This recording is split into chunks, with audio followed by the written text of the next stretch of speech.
Hey, Profe Loco here with another special education moment to answer a question. How can I get direction on which way to go with my child with special needs?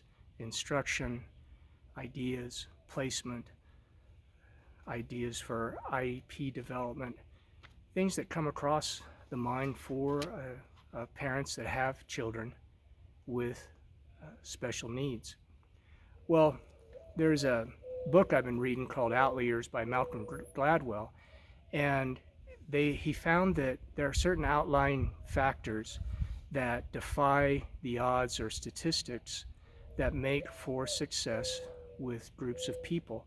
He studied a group of people in eastern Pennsylvania, a coal mining town, and from Italian descent, and they ate horribly, they worked hard in terrible conditions, but they were some of the most healthy people in the eastern seaboard, and he studied them to figure out why.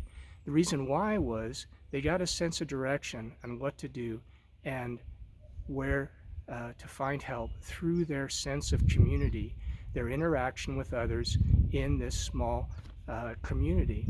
So that's how we can get direction for our child with special needs from the community of parents that have kids with special needs and those others that are working to better the lives of children with special needs.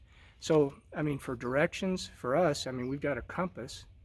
Now, I'm here in my front yard in Arizona, and my wife told me, said, hey, you know those barrel cactus in our front yard? They're also called the compass cactus because they always point south. So pioneers, when they would need to find a direction, they would just look at the barrel cactus and see that it was pointing south. And sure enough, I got my compass out and they're pointing true south.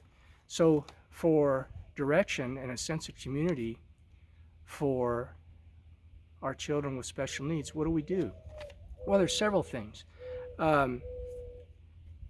Support groups. You can find them online through your community, whether it's a small or big, and it could be in a foreign. There are those that are directed in foreign languages for the parent's primary language.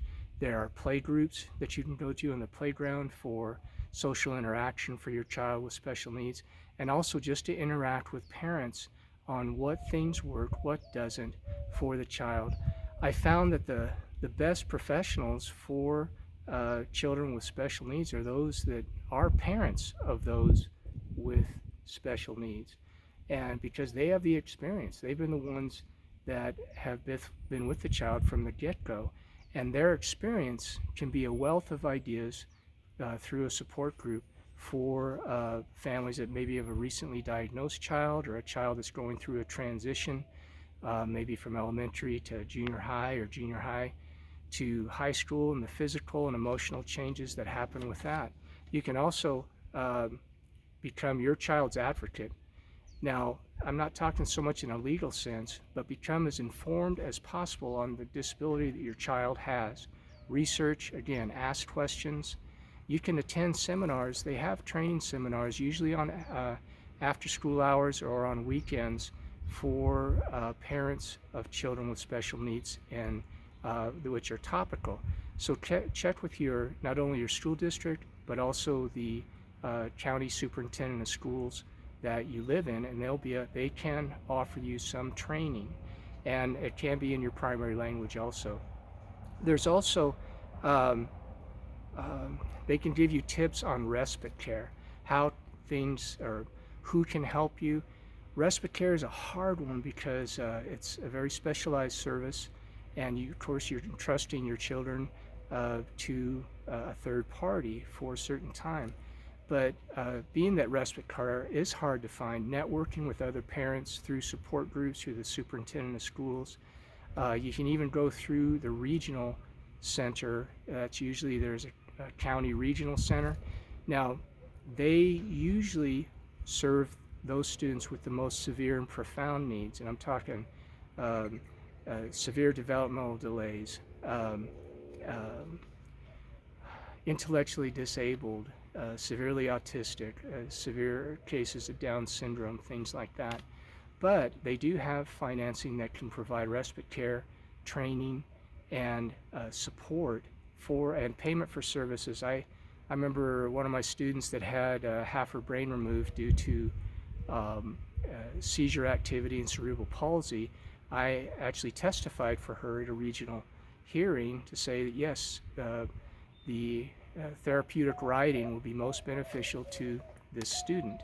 And she got it, which I was very glad for. But you would think, hey, if a student had half their brain removed, you bet we'll be able to help them out. But what about my child with a learning disability that is mild but still affects their success in school and affects their learning? That's where the networking, the support groups, the being your child's own advocate comes to play. This is Profe Loco with another special education moment. Bye-bye.